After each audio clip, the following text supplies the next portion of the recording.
The Resident Patient by Arthur Conan Doyle. Narrated by Peter Silverleaf.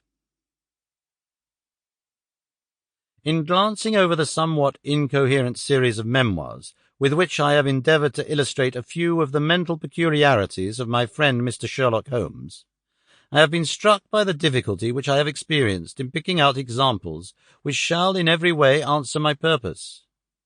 For in those cases in which Holmes has performed some tour de force of analytical reasoning, and has demonstrated the value of his peculiar methods of investigation, the facts themselves have often been so slight or so commonplace that I could not feel justified in laying them before the public.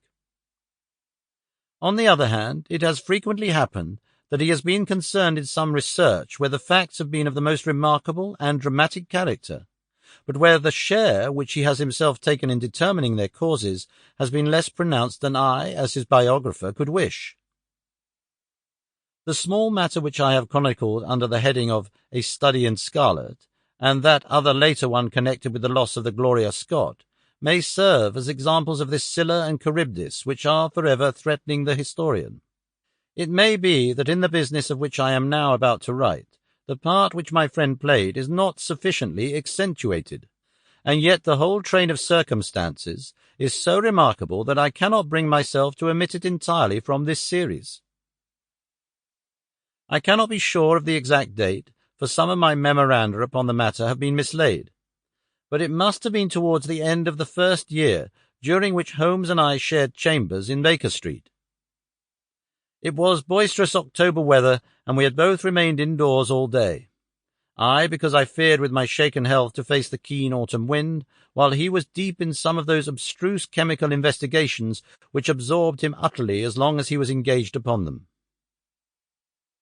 Towards evening, however, the breaking of a test tube brought his research to a premature ending, and he sprang up from his chair with an exclamation of impatience and a clouded brow.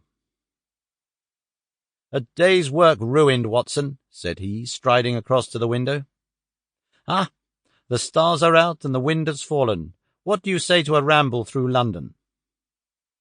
I was weary of our little sitting-room and gladly acquiesced.